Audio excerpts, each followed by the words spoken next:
Dear ladies and gentlemen, dear friends, dear colleagues, on behalf of the Southern African Documentation and Cooperation Center, I welcome you to our lecture. Yesterday we were informed that our speaker cannot travel from Olomouc to Vienna, so we changed, and now we have an online presentation, and it's very good to have you online, and I think we will have a wonderful and very interesting evening. A special welcome goes out to the Ambassador of the Republic of Namibia to Austria, Ms. Nava Kruger. She wanted to come in person, and I hope she's online today with us. Before we start, I would like to give a few technical infos. We record this presentation, so I think this will be okay for you. And secondly, please switch off the video and switch off the sound for a better quality. And of course, after the presentation, we will have Q&A. Questions can be asked. Please type your questions during the presentation or right after the presentation into the chat, and I will read the chat to our speaker, and she will answer the questions. Presentation will be about 50 minutes, and then we'll have time for questions as well. So the topic of today is the Namibian Czechs, and it's my pleasure to welcome Ms. Kateřina Mildnerová from Olomouc in the Czech Republic. She will give a presentation about children who were brought to the then Czechoslovakia and then returned. This topic is absolutely new for us. We know the history of kids brought to Eastern Germany and then returned to Namibia, but the story of the kids who were brought to Czechoslovakia is totally new to us. So it will be very interesting to hear your presentations. And I'm especially happy to have a speaker from the Czech Republic, I have to say. Too often we look to other European countries like Germany, England, Netherlands, and we overlook what is done in our neighboring countries. Although we share a lot of history, and we were just talking about Emil Holub memorial in Zambia, and I remember very well we had a very good presentation by Georg Hamann about new findings about Emil Holub just a few years ago.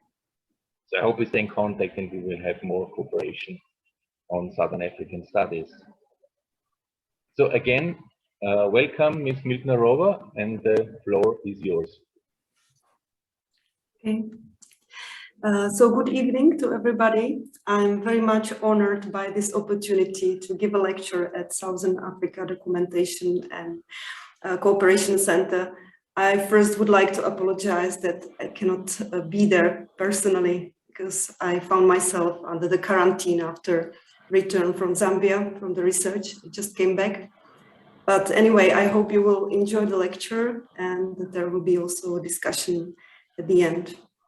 So let me first start the presentation. I hope it will work.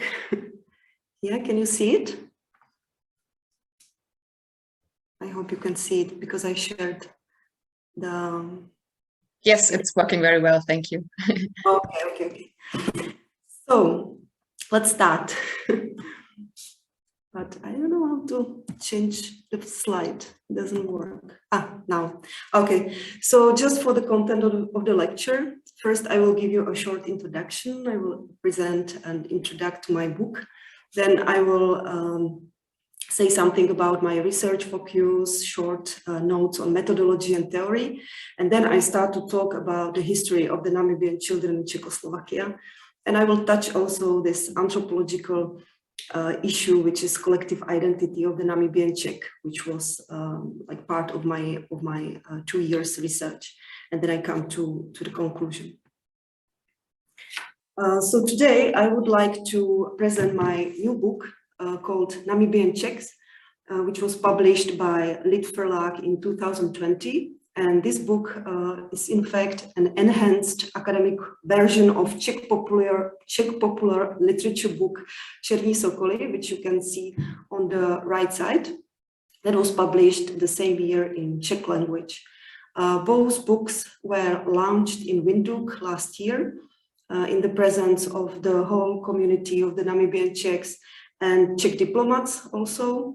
And I must say that the book really attract attention of media, both Czech and international, because as you might maybe know, this history was really forgotten, and I was the first who, let's say, discovered this forgotten part of the history. First, I would like to note that really this exile history of this group has never been comprehensively processed. So this book is really like, let's say, first attempt of complex analysis of a given topic. Czech and Namibian academics been a little bit reluctant to pay attention to the history of the Namibian children in Czechoslovakia, which contrasts sharply with the situation in neighboring Germany, where a similar topic, that of GDR kids of Namibia, has been in focus of attention by many scholars, but not only scholars, but also film documentarists, playwriters over the past 20 years. After publishing these two books, I also decided, or I approached the Audiovisual Center of University Palacký Olomouc, where I'm affiliated to, with an offer to shoot a documentary film based on the books. And so soon after, we made up a film crew and started to shoot in Namibia, in Czech Republic. And the film, which is being now co-produced with the Czech television, will be in fact launched the next months this year. So I hope maybe also it will be screened in international film festivals and also in Czech television. So if you are interested in seeing that film, I can give you then more information at the end of the lecture. Okay, so now I would like to say a few words about the research focus.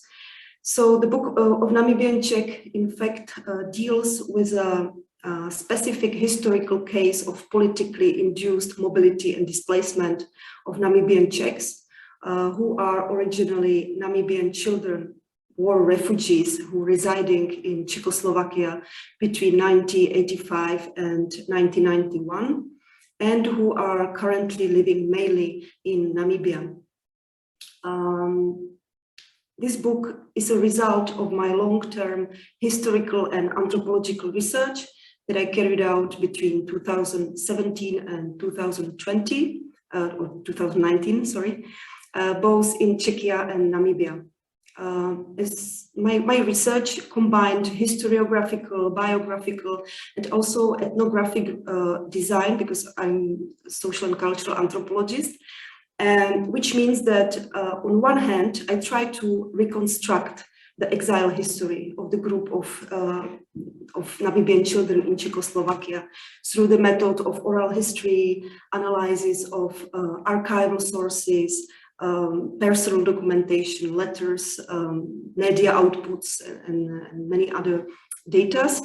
On the other hand, I also studied the group of Namibian Czechs from an anthropological perspective, which means that I try to understand the complexities of their belonging and of their collective identity. For this purpose, I analyzed and interpreted 36 biographies of the Namibian Czechs, and I also made participatory observation of their lived everydayness in Namibia.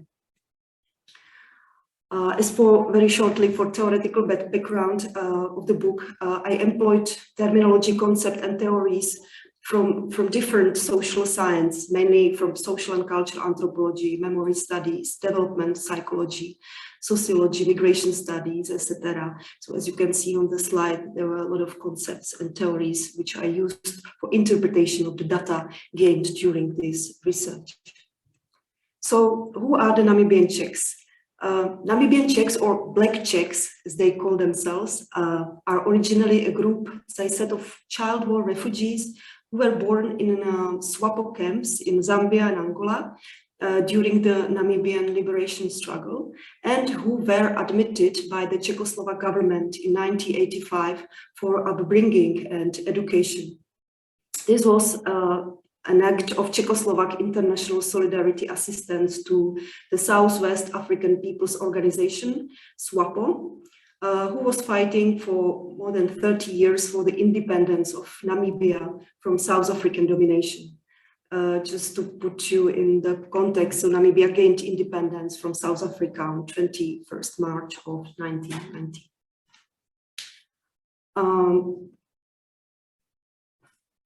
My research, in fact, disclosed also that majority of these children were offsprings of prominent members of SWAPO military committee and commanders of People's Liberation Army of Namibia, which is a military wing of SWAPO.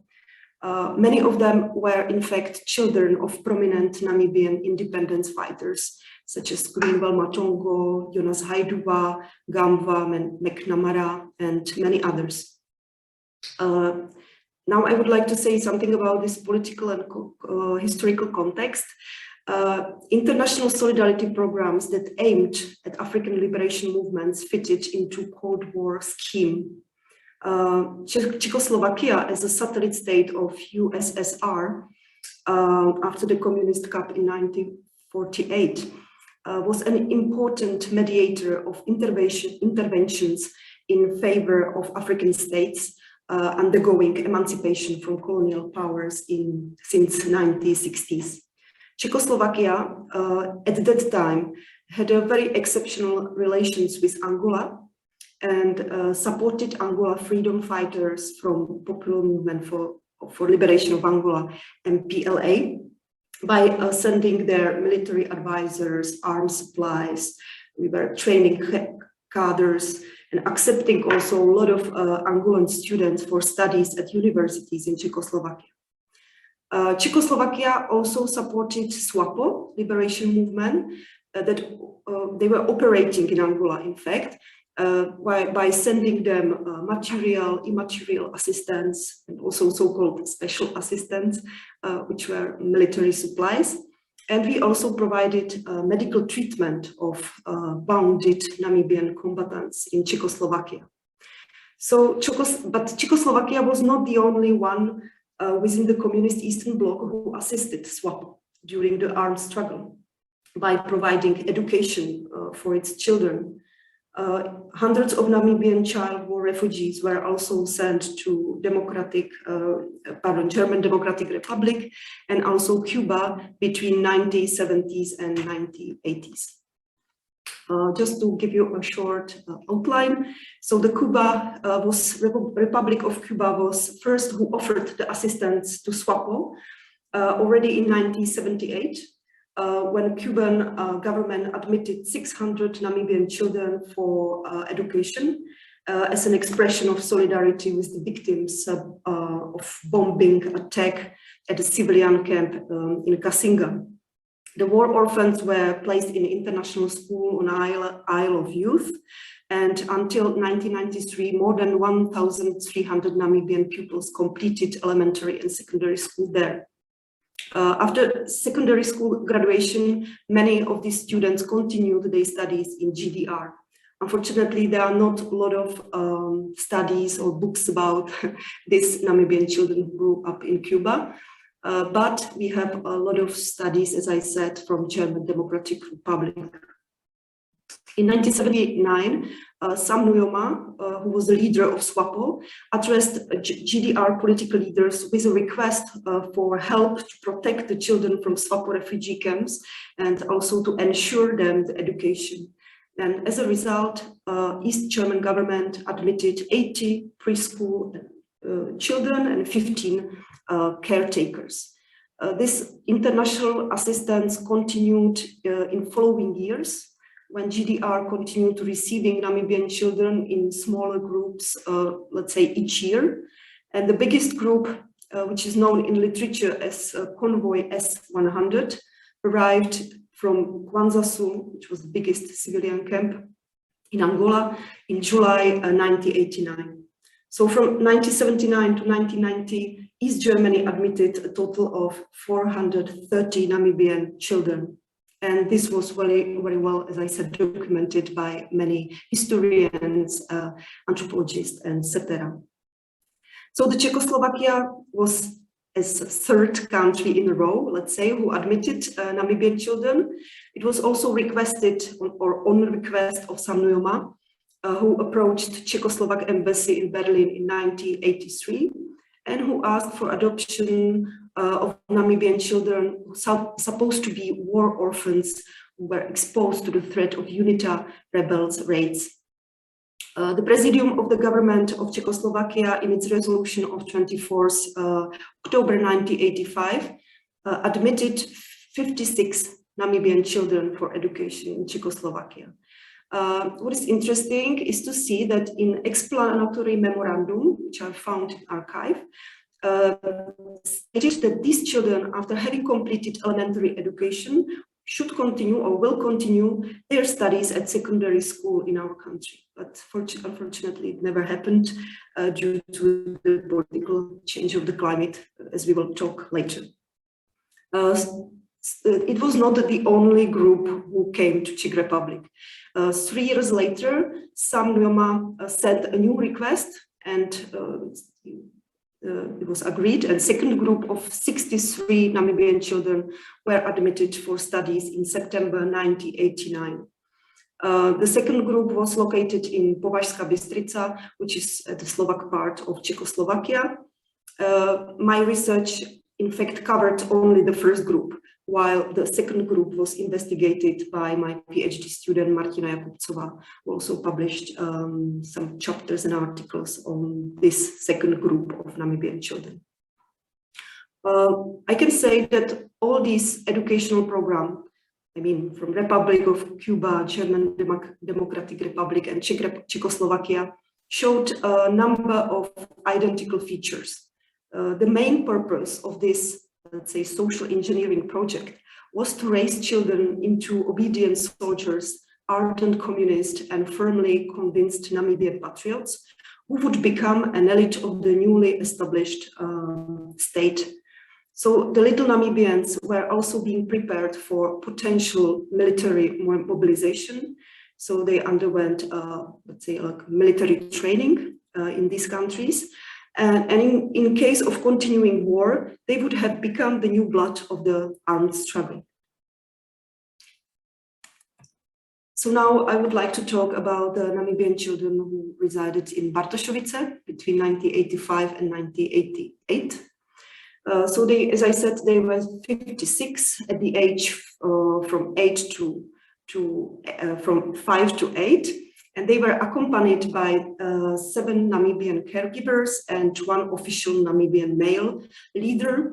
And they were placed into a special elementary boarding school in Bartošovice, which was a small village in northern Moravia of Czechoslovakia.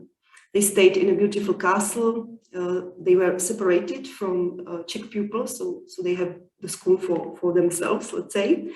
And from 1988, they moved to a newly reconstructed boarding school in Prachatice on the other side of the Czechoslovakia, where they stay another 3 years. Their unforgettable memories of the day of arrival are linked to the snow, because when they arrived, there was a lot of snow. The winter time started, so they were excited from the snow. They thought it was a sugar. So they started to eat it and stuff it into their pockets, and their caregivers, Namibian caregivers, started to carry the children in their hands into the buses because they cannot resist to touch the snow. The children experienced their first day in Czechoslovakia very intensively. Many of them were surprised by the number of white people in the streets, because in fact they were scared of them. Because when they grew up in camps, I mean in SWAPO camps in Angola, they had been trained to be alert and distrustful in relation to whites, especially to South African colonizers, who were the main enemies of SWAPO. However, the children soon realized that they found themselves in a country of whites who are not enemies, but who are very friendly and with whom they established a very good relations. After their arrival, they have to face several obstacles. First, it was the quarantine, because they stay 40 days in a quarantine in the castle.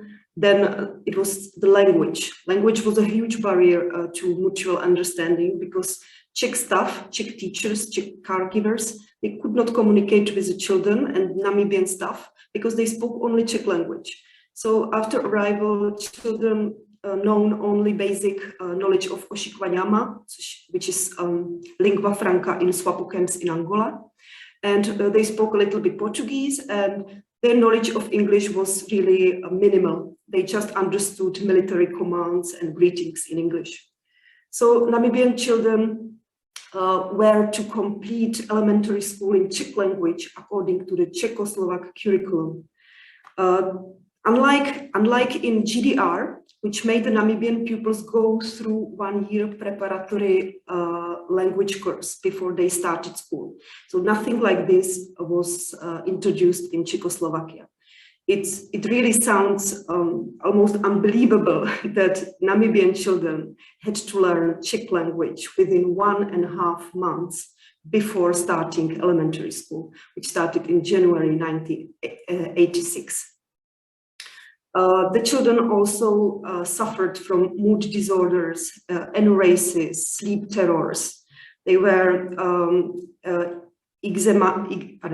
examined by a child psychologist who stated that these children suffered from deprivation syndromes and post-traumatic stress disorder resulting from the war, because some of them, they remember seeing their parents being killed in front of their eyes. So they were really traumatized. The educational program for Namibian children in Czechoslovakia, I would say, was politically and ideologically induced and contains a lot of elements of social engineering.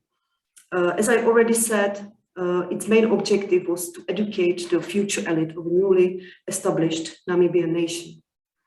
The arrival and stay, why I say it was a social engineering element, because after the arrival, and also during the stay, Namibian children in Bartošovice was subject to a partial secrecy regime by the decision of the central authorities.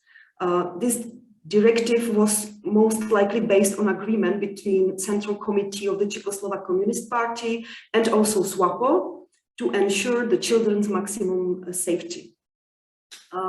Neither the national and regional press nor Czechoslovak television reported on the group's arrival in Czechoslovakia.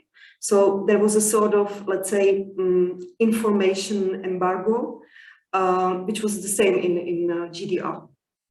The first mention of the nationwide newspapers appeared 3 years after the arrival. So before this period, it was really, their presence in Czechoslovakia was silent, let's say.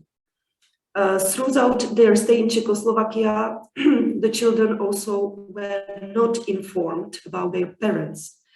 They were even not informed that their kin, brothers, sisters, were present in the group. One respondent did not even learn until 1991, when she returned back to Namibia, that her mother was one of the caregivers in Czechoslovakia. So this, let's say, concealment of kinship relation within the group was present. The Namibian children, similarly as Korean or Greek children in Czechoslovakia 3 decades earlier, received a grand reception by the Czechoslovak communist regime, which used them to promote itself. The children often performed at various cultural events, especially on festive occasions associated with the communist regime. They were also regularly visited by prominent Namibian and Czechoslovak political leaders during their stay in Czechoslovakia. The Namibian Czech also underwent a strict binational or dual education, in Czechoslovakia, which means that on one hand, they were educated according to the Czech curriculum by Czech teachers in Czech language. On the other hand, the Namibian caregivers systematically instilled them with a Namibian patriotism, liberation movement ideology, and also practical military training.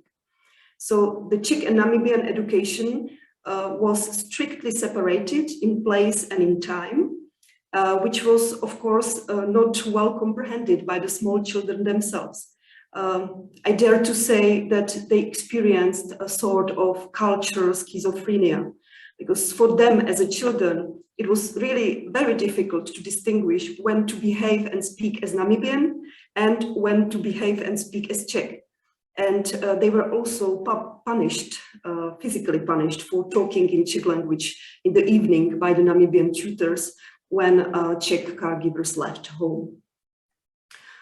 This initial attempt was in fact to socially isolate the children also from Czech peers in order to prevent them from so-called denationalization. This terminology was used in archival documents. However, it soon became clear that this plan was unsustainable. During 6 years spent in Czechoslovakia, the children adopted Czech language as their mother tongue. They developed strong social and emotional ties with Czechoslovak caregivers, teachers, and they also found foster families who took them into their home for weekends, holidays. So the Namibian children become to culturally assimilate. The reason why they struggled to identify with so-called Namibian national culture and Oshibambo language was, in my opinion, due to their aversion to Namibian tutors who bullied them and, I must say, also sexually abused them throughout their whole stay in Czechoslovakia. They have really very bad memories on, not on all of them, but on many of these Namibian tutors. I don't know how to switch. It doesn't work. Okay. Yeah. So now I would like to show you a few pictures, so I'm not talking all the time. So now you can see the group of Namibian children in Bartošovice. This is the first photo when they arrived, when they had their first breakfast after arrival in Bartošovice. So you can see they are really very small children. Then they were separated or divided into groups. This is the first group of the youngest children. Then, as I said, they also performed many times. They had a theater and special performances which combined Namibian and Czech cultural elements. They also were visited by Sam Nujoma. Sam Nujoma visited the Namibian children in Czechoslovakia 2 times. He also had his granddaughter in the group. And these children, as you can see, they also performed in front of the Ministry of Foreign Affairs, Czechoslovak Republic, where they were admitted many times by the chairwoman of Women's Union. But they have also, every morning, they have a special parades, sort of like military parades, where they were singing a Czechoslovak and Namibian hymn and give some information.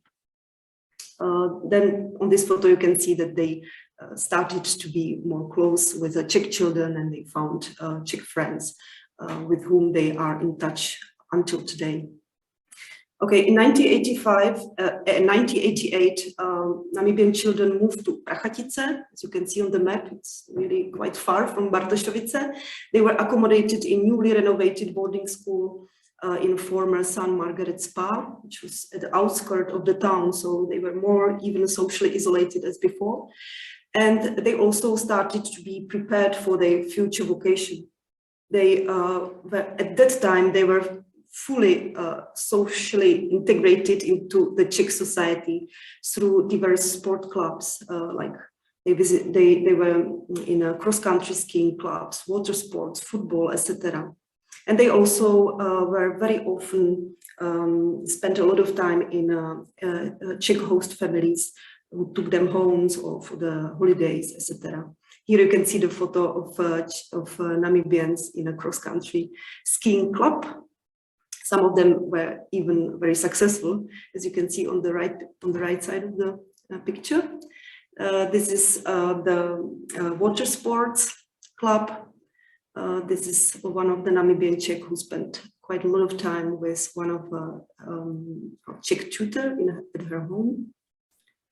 And now I would like to talk about the turn of 80s and 90s when the political situation radically changed in both in Czechoslovakia and Namibia, because Namibia achieved its independence in March 1990, and Czechoslovakia has overthrown the communist regime in November 1989. And SWAPO, as the only ruling party in Namibia still loyal to communist ideology, put enormous pressure on Czechoslovak state authorities to relocate children to the liberated Namibia. After very long diplomatic negotiation, the Namibian children were finally, I would say forcibly, against their will, relocated to Namibia in September 1991. It was the country they've never been before because they were born in Angola, as I said, and they were relocated with incomplete elementary education, without any psychological preparation and language training. This political decision caused them a huge life trauma. After arrival to Namibia, they experienced culture shock, difficulties in social and cultural adaptation.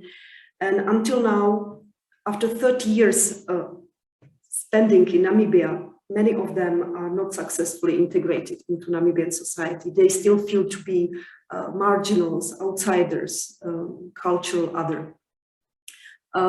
When they moved from Czechoslovakia to Namibia, they were placed in Usakos.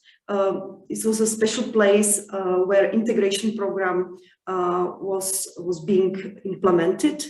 The children were picked up by their close relatives after 3 months they spent in Usakos, and it was usually their single mothers who picked them up.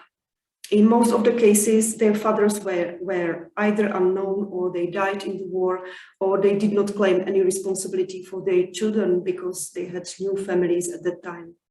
It often happened that child was placed in the family of their mother, or mother's mother, or sister's brother, which means, because it's according to the traditional concept of kinship among Ovambo, we also call it Okotekula, child fosterage, which means that children may be placed in a care of any relative in matrilineal, aunt, uncle, grandmother, if asked by mother.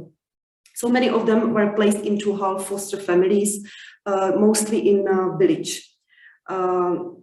It was very difficult for them to adapt because they could not assimilate, they could not adapt to these completely different conditions. And their foster families, they also try them to push them to adapt against their will. So they use the same strategy as Namibian tutors in Czechoslovakia before, that of physical punishment. So that these children, in order to escape this, in order to escape this very stressful situation, they started to enclose themselves into their own world, creating sort of parallel Czechoslovak micro worlds, homeland islands. They try to protect themselves against hostile environment. In this context, the Czech language played a very significant role, mainly as a bearer of Czech culture and also as a symbolic word of meaning, with which they identified. This homesickness, what they felt, and also growing dream of returning home, caused that everything which was related to Czechoslovakia was idealized in their collective memory. They also ritualized their memories. in the form that they were singing Czech songs, reading Czech books repeatedly. It was like sort of psychohygiene, but at the same time, they tried to maintain their knowledge of Czech language because they still felt as, let's say, Czech. Then at the end of 1990s, 1/3 of Namibian Czechs got opportunity to return to the Czech Republic to study at Czech universities. Their initial enthusiasm turned soon into disillusionment. Their idealized image of Czechoslovakia they cultivated during the time spent in Namibia suddenly clashed with a harsh reality soon after their arrival. It was no longer familiar home with friendly aunts they remembered from childhood. Instead, they faced racial intolerance, xenophobia, and uncompromising approach of Czech immigration authorities.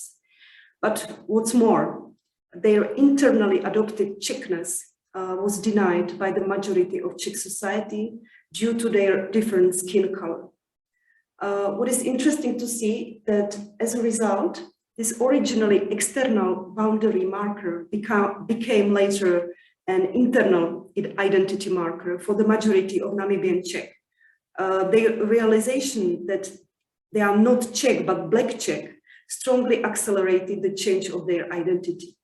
They newly conceptualized their cultural otherness in Namibia through the racial and biological categories. They in fact appropriate the opposition black and white. They have already internalized in a war exile and post-apartheid Namibia, and now newly in Czech Republic, they were aware of being different by different color of the skin. So this became the most appropriate means how to express their ambivalent belonging. You can see this ambivalent belonging might be shown on identity statements of Namibian Czechs who says, my body is black, but my soul is white. I feel like two in one. My body is African, but my heart is Czech.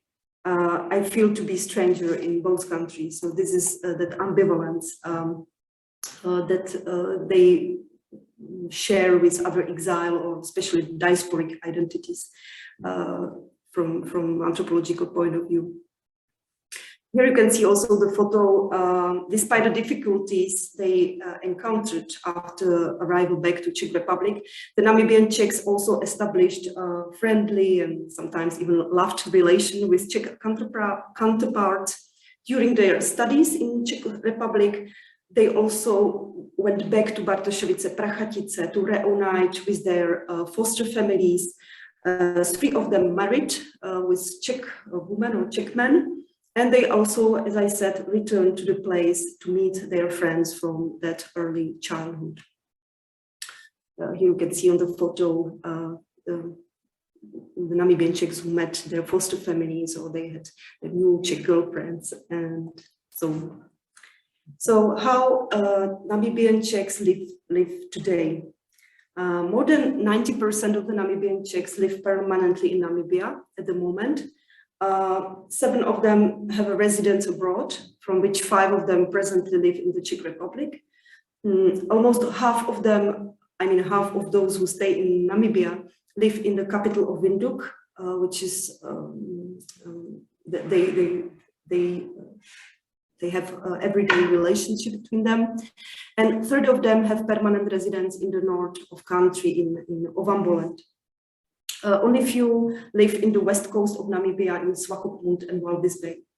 Unfortunately, several of them already died due to alcohol or drug overdose or car accidents, and 6 members of the original group could not be traced, and no one knows where they are.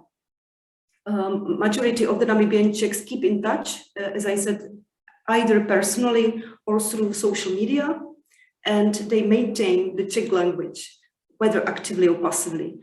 They listen Czech music, watching Czech films, reading Czech newspapers. They have a Czech Christmas in Namibia. So they really try to maintain the Czech traditions and Czech language. For them, Czech language is a sort of symbolic bridge to the culture they embraced during their stay in Czechoslovakia and with which they identify themselves. From the point of view of social economic status, the Namibian Czechs are generally doing well when compared to the country's overall unemployment and poverty rate. 70% of them have permanent employment, regular income. Many of them work within the police or army, and 30% of them are unemployed. From only 10% of them live below the poverty line in tin house, in shanty towns of Windhoek. Several Namibian Czechs are also politically and socially active in Namibia. They systematically challenge SWAPO politics of remembering and forgetting. And a few years ago, they also joined the debate about recognizing and revising the history of the exiled children, making it part of the official state history. They become aware of being a special group with a distinctive history and identity, and they consider themselves as a heirs of struggle for independence because of the blood shed by their fathers. As I said, their fathers were war heroes who died in the name of country's freedom. So they also ask SWAPO to bring their remains from Angola back to Namibia, and that they believe that their history is being silenced, that the history of this group being symbolically displaced from the public space of museum, national celebration of country's independence, and also out of the mainstream history books on the liberation struggle. They, in fact, it looks like they never existed. They've never been in Czech Republic or Czechoslovakia. Many of them also criticize the state for not having recognized them as descendants of prominent war heroes. They are aware of the fact that in their memory, which was, as I said, symbolically displaced from the public space, it was completely forgotten. So this book, which was launched in Windhoek last year, I must say, significantly stimulated this discourse or this topic about revendication of the history of Namibian Czech. Okay. So here I would like to show you a few pictures of the Namibian Czechs. You can see they visualize the symbols of Czechness as they can. There are also some who really lived in very poverty-stricken compounds. There is one of the Namibian Czechs who even doesn't have enough money to live in a tin house, so she's living in a tent, but showing us the results of her Czechoslovak school, which were, of course, excellent. And there is another Namibian Czech who still reads regularly the book she received when she left from Czechoslovakia to Namibia, and she said this book is sort of it's like a Bible for her. She's reading it all time again. Then also one of the sport coach, you can see on the picture on the left, he decided to go with me to Namibia to meet his children, as he called them. This was the coach of cross-country skiing club. So he finally found Namibian Czechs with their children, so he was very happy to meet them. And on the right picture, you can see this interracial marriage of Namibian Czech and Czech man who lives in Windhoek. Okay, now I would like to say a few words about collective identity of the Namibian Czechs. In my book, I try to explain how the repeated life rupture experience of this physical and also cultural displacement, as well as a current symbolical displacement of their memory from the official politic memory in present-day Namibia, has shaped their collective identity, sense of belonging, and conceptualization of home. When I was while interpreting the data, I identified main four milestones of their collective identities, which are firstly process of biological and cultural othering that in fact reflects the experience of living in two socio-culturally different environments. which encompasses diverse discursive practice they encountered, such as exotization, racialization, ethnicization, etc. And this process of othering led to awareness of their own difference from both Namibian and Czech. So they feel really like very specific group of Namibian Czech or Black Czech. Secondly, it is the adoption and use of the Czech language. As I said, it plays a central role in not only in socialization and enculturation of the Namibian children during their stay in Czechoslovakia, but also after their relocation to Namibia. The language served as a main tool to foster their in-group identification and belonging to Czechoslovakia. The third milestone of their identity is dual conceptualization of home. They have a home, okay, for them home is a Czechoslovakia. So it's an imagined place. It's a place which exists only in their shared memories, which is no more existing in a physical sense. So, and this imagined home stands in opposition to their current place of residence, which is Namibia, where majority of them live. Unlike in Czechia, Namibia for them is not conceived as homeland, but as a dwelling place where they are anchored physically, materially, but not emotionally. They said, okay, our bodies are in Namibia. We work in Namibia. We are citizens of Namibia, but we don't feel Namibians. We feel Czech. So that's what they told me many times. Lastly, it is the collective memory, which plays a central role in construction of group identity of the Namibian Czech.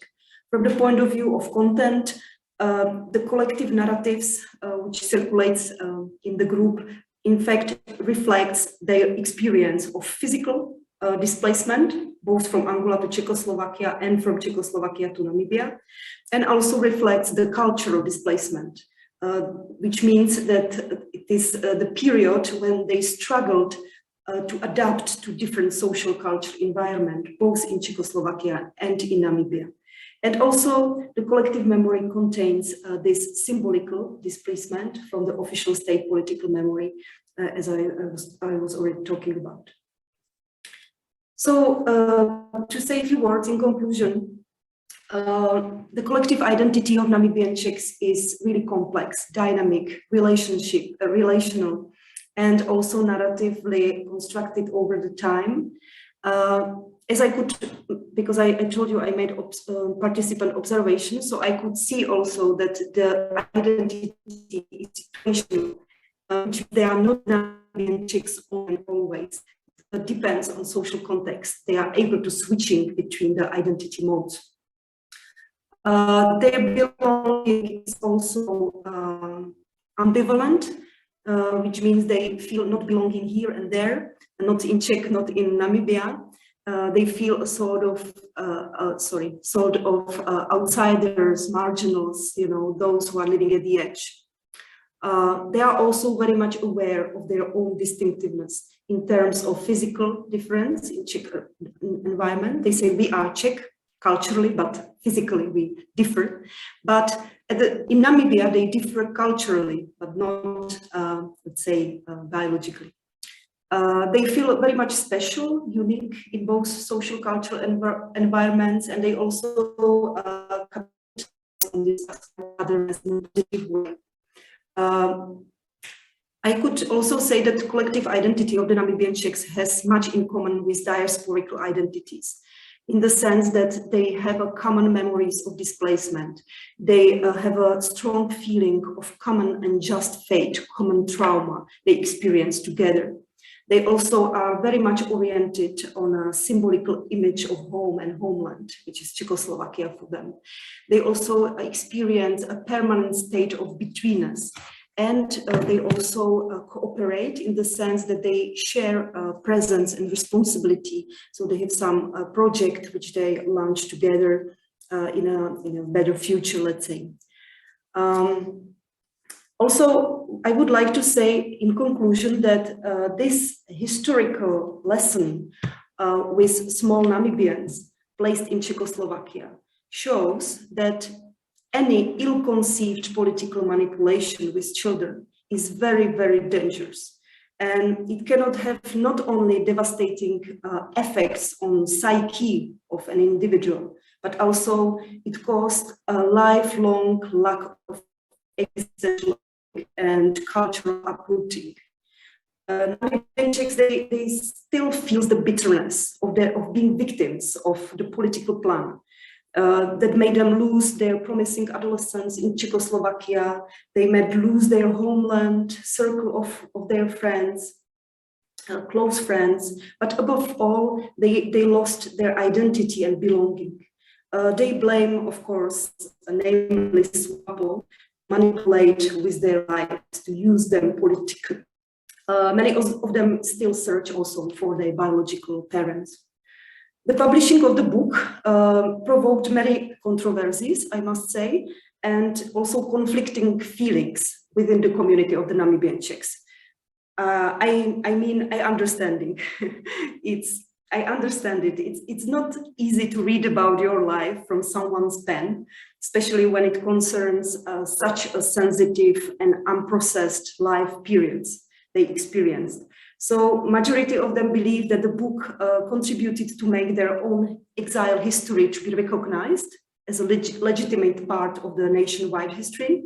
And they are very grateful for the book, but there are also some who do not agree with some of the sensitive revelation in the book. They say it's not good opening the healed wounds in this way. So I want to say this topic is still, it's personally personally, but also politically very sensitive because it touched the people's life and it's still continue, you know what I mean. Okay, so thank you for your attention, and I'm ready to answer your question if you would be interested in asking something. Thank you very much, Kateřina, for your excellent presentation about this topic. We learned so much about the Namibian Czechs and all the details and the trauma and the very difficult situation for them. And I invite our viewers, please type your questions into the chat so that we can start a debate. If you have questions, please type the question in the chat. I will read the question afterwards and Kateřina will answer it.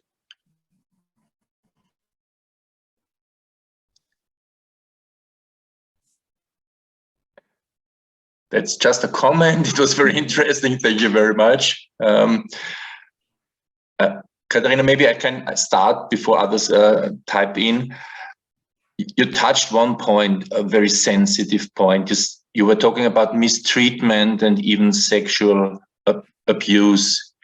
How did you find out this topic? And you said there are wounds and there is the necessity of healing. Was that a very sensitive point when you touched on this? Yeah, it was very difficult for me as an anthropologist to conduct the interviews which touched such a sensitive topic. You know, sometimes I really felt I would need assistance of psychologist or someone who is much more acquainted with the issue of human psyche than me. But it's true that it was like snowball effect, you know. Once the Namibian Czechs started to speak about what happened in Czechoslovakia during their stay, so then others started to add and to comment. So in fact, finally, after 2 years spent with Namibian Czechs almost every day got, how to say, the mutual respect, and we built a mutual respect to each other, and they give me a lot of how to say oh, sorry, I forgot the word. Yeah, so they opened to me and they were able to discuss such personal issues. I tried to find out information also from archives, but it was, of course, very difficult because there were some few comments on how Namibian tutors behave towards Namibian children. There were comments on their, let's say, abnormal behavior, that they physically punish Namibian children, but of course there were nothing about sexual abusement. So this is very sensitive topic, and we also deal with this topic in a documentary film where Namibian Czechs try to show or try to share their strong past. Yeah. Okay, thank you, Kateřina, for this reply. Just somebody is asking how many kids were involved. 58 was the number, is that correct? 58 were brought to the Czechoslovakia, is that correct? Yes. 58, okay. I see a question from Nala Kruger, the ambassador. You may open the mic and ask a question, please. Good evening, and thank you very much, Mr. Buzek, for moderating. Good evening, Kateřina. I'm very happy to meet you, even though it is online tonight. We would have loved to be there in person, as we have planned to do, but it's really very nice. It was very interesting to listen to your lecture. I must admit, I have also bought the book. I'm so happy that I have read it last week. I would have loved for you to sign it for me tonight. But of course, it was not a very easy book to read, I'm going to admit, because as you think of your presentation, it touches on controversial issues, it touches on controversial topics, and one feels when you read it, you feel the children. They were so young when they were going to Czech Republic, and one really feels through the quotes that you have used in the book about their identity, their confusion about identity, the questions that they have. You feel their dreams, but you in the end also feel their disillusionment. So really, I think a book that will become a very interesting and important part of telling the history of the liberation struggle of Namibia, but also, yeah, as I say, somewhat difficult, as you have mentioned. Some of the topics were not so easy. I don't have a question specifically. I just wanted to say from the embassy side, it's good for us to be here. I'm joined by my colleagues. Unfortunately, in this format, it will be difficult for me to introduce them, but we appreciate the opportunity to be able to come and listen to this. I'm going to take the liberty of introducing to you also another ambassador, a Namibian ambassador, Elvis Chiweda. I see him online. I hope that he will also greet us and intervene from his side. Thank you very much to Sadok. Thank you, Kateřina, for this evening. Thank you very much. Thank you, Ambassador. We have a next question regarding the book. How was it received in the Czech Republic, your book? Yeah, I must say I was very much surprised. The book was received very well. I mean, just after publishing the book, many people bought the book and read it and write me emails and called me. So also it attracted a lot of Czech media, also South African media. So I was very much surprised about about this. Okay, and what was the biggest difference between the reception in Czech Republic and Namibia? Can you compare them, or is it a total different approach from both sides, or are there similarities? Yeah, the problem in Namibia, that book is not distributed there. It's not in a book. Okay, there is one copy in a library, which I dedicated, but it's not. You cannot buy the book in Namibia, so it means that not a lot of people could read it and see what is in the book. But as for the reception from the part of Namibian Czechs, as I said, it was accepted well, but there were also some of them who were not happy about read the stories of their life, yeah, because they felt that it's some sort of like their property, which should not be disposed to others. Okay. Probably the next question is going to that direction. Edith is asking, and you mentioned this word during your presentation, the exotic factor of these people. Is that still a topic you come across when you see how these people were treated or how these people were received? Yeah, especially in Czech Republic, was it exotic from Africa around us? Is this still a topic? I'm not sure if I understood the question well. You mean how it was received by those who remembered? Now, you used the word exotic and exoticization, exoticness. Yeah, is this still a topic people feel about, people talk about? You mentioned this word, I think, one or twice during the presentation, especially when the kids arrived in Czechoslovakia.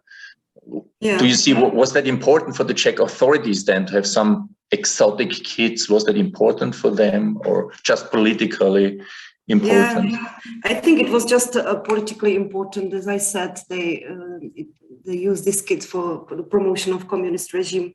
But at the same time, of course, it was very much exotic, because imagine when you have 58 small children in a very small village in Czech Republic. So the people, they were scared of them. At the beginning, they did not want them to be in their village. But in a time, when the time passed, so they finally started to like them and to understand them and to be friends, and they even invited them home. So it was a question of gradual and mutual understanding each other. Yeah, but at the beginning they were very much exotized. Even during the performance, cultural performances, they performed almost naked, only with the skirts, you know, like Africans without shoes, and they were using the drums and playing, and they were exposed to the sight of elderly people. I mean, the people from elder people houses, and so they were very much exotized at the beginning. But at the end, I mean, in Prachatice, it was very much different, because they become sort of like Afro-Czechs, because they used to have a Czech traditional costume and singing Czech songs, but they were Africans, but they performed as a Czech folklore group at the end. So at the beginning, at the beginning they were more exotized than at the end. Okay, thank you on that. At the intro, we were talking about the well-known group of kids who were brought to Germany and then returned, and we understand there were some programs for integrating these kids into Namibian society. Can you compare these groups? What has been done better or different for the German kids in comparison to the kids from Czechoslovakia? And do they know each other, for example? Are they in contact, or are they not aware of the second group? Yeah, they know each other, they know about themselves, because some of these GDR kids, they are also part of children's liberation struggle movement. I mean, these exile kids who has some demands on government and SWAPO. But what is true is that when Namibian children from Czechoslovakia came back to Namibia, they have a completely different situation than these GDR kids, because they spoke only Czech language. So they could not continue their education in, for example, German-speaking schools. There were no Czech families who could take care of them. And also Czech government, they did not support them financially as German government did when they went back to Namibia, which is comprehensible due to, I mean, historical circumstances. Yeah, because Namibia was ex-German colony. So for them, it was very much difficult to adapt in Namibia. And I must say there were no programs of integration of Namibian Czechs in Namibia, not at all.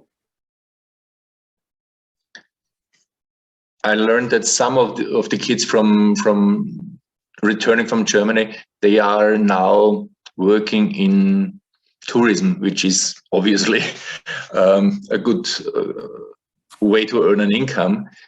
But I see no kids from Czechoslovakia is in that area, right?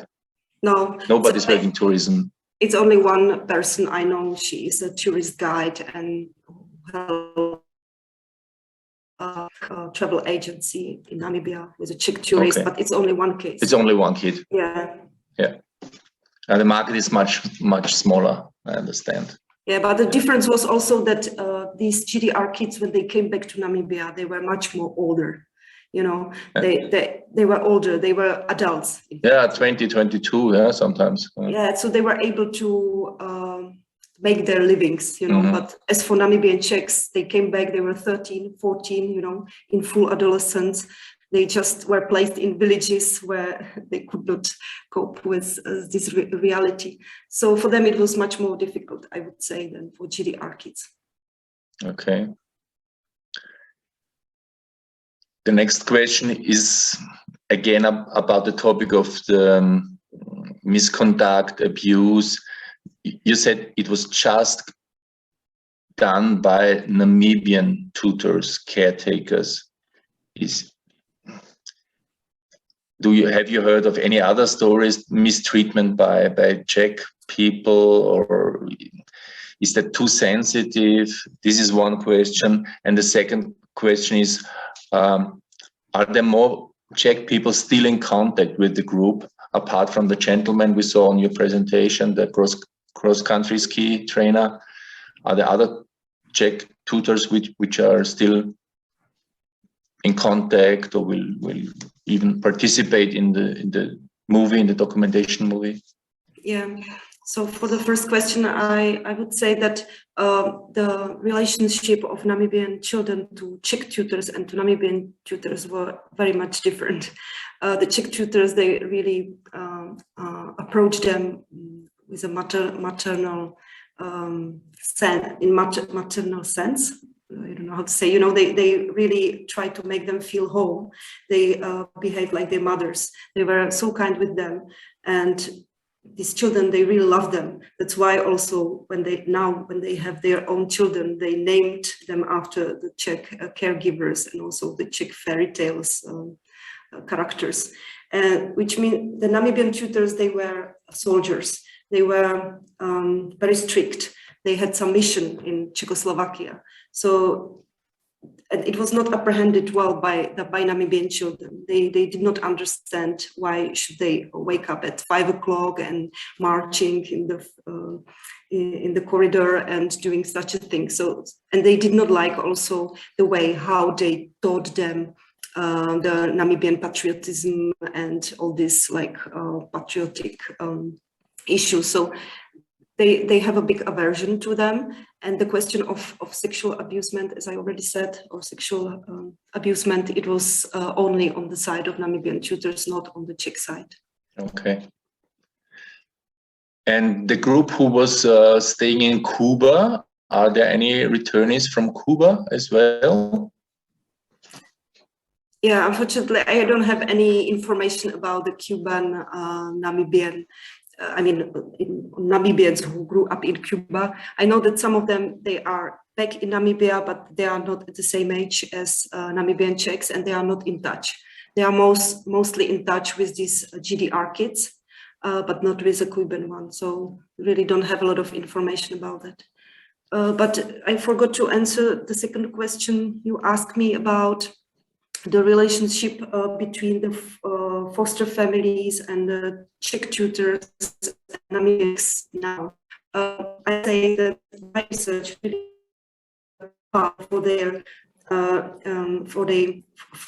for their meeting, which means that after they read the book, they started to ask me like, can you give me the number? Can you give me the contact on this child, this child? So finally, you know, they get in touch and they continued their relationship. Yeah. So this research really enabled to reunite these families. Okay, thank you. I call on Mr. Shivida Elvis. Would you like to open your mic and say a few words of comment? It's possible to open the mic. Can you hear me? Yeah, I can hear you. No, let me also, just join Ambassador Nada for expressing my appreciation. For the wonderful presentation. It definitely, reflects. It's well researched, and it does reflect accurately. The facts in terms of the exiles, or so-called exile kids in the Czech Republic, as well as in Germany and anywhere else, in Cuba, and so forth.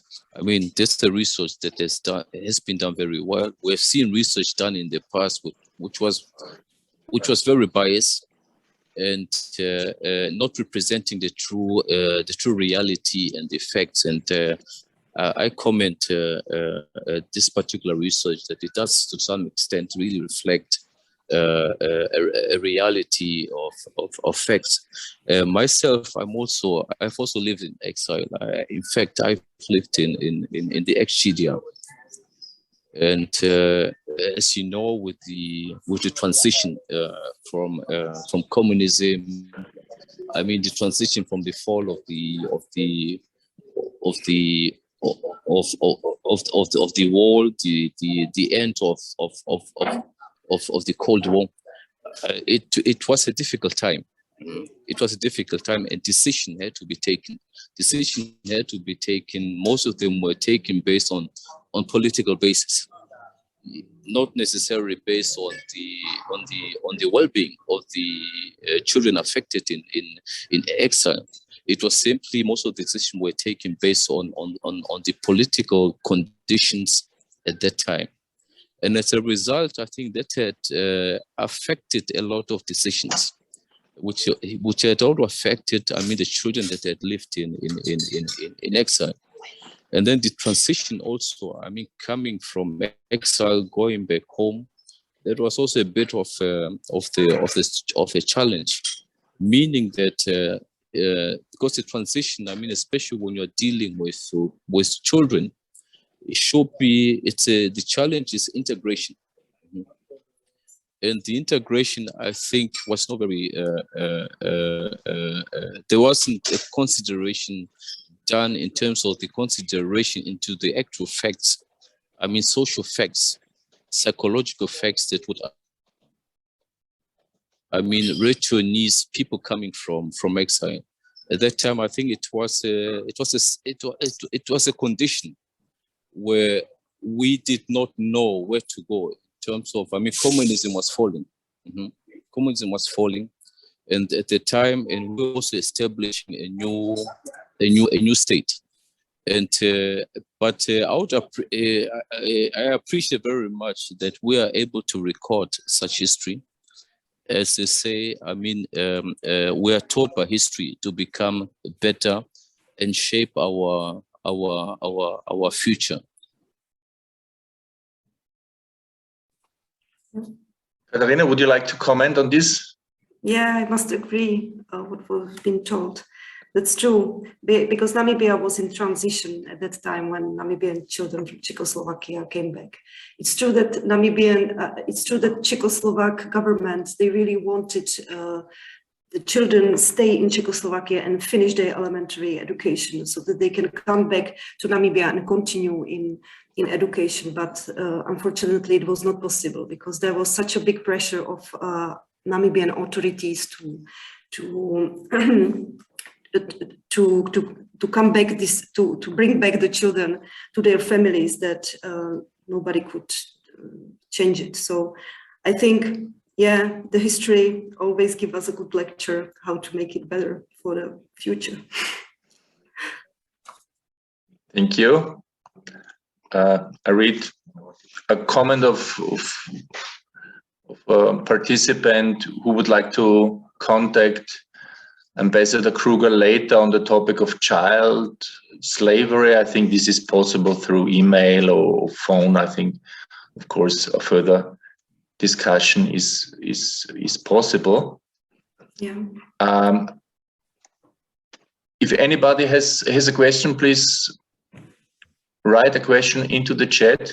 I saw Walter Sauer typing something, but it's not online. I'm just looking for if there is a question of Walter Sauer. No.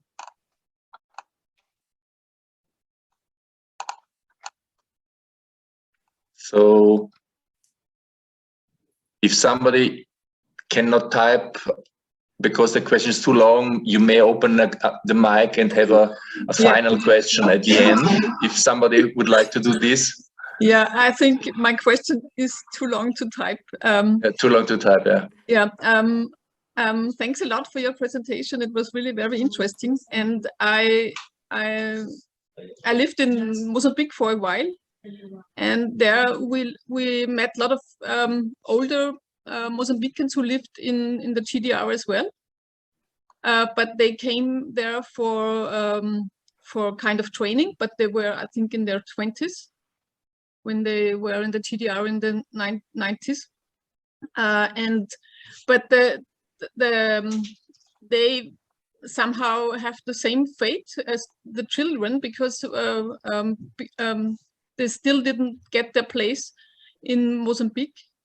They had the good education, but they never could use it in Mozambique after the war, and they're still fighting to get their money back. And I think it's quite similar to the Namibian Czechs, even if even they're older, but their fate is also a bit sad. So what happened to them after returning to their home country? So this is what I remembered when I heard your presentation, and yeah, thank you for your comments. Okay, thank you again. I don't see any further questions, so I would like to close. I thank you again for your excellent presentation and all the people who were online this evening. Next month, we will not have a presentation online or in person, but we will have a meeting of all the members. I may switch to German now. Am 17. März wird es eine Mitgliederversammlung geben im Vino. Das ist ein Lokal vis-à-vis vom Rathaus. Und bitte beachten Sie die Hinweise und Einladungen auf der Website und die E-Mail-Aussendung, die dann noch erfolgen wird. Herzlichen Dank fürs Kommen, fürs Dabeisein, fürs Diskutieren. Thank you again for the excellent debate and see you next time. Bye-bye. Thank you also very much for the invitation and for it was a pleasure. Fruitful discussion. And if someone would be interested in seeing the documentary film, then you can write me on my email. Yeah, please let us know if the film is out and if there is a possibility we can see it. It will be translated in English also. Yeah, so that would be perfect. It's available for international audience here.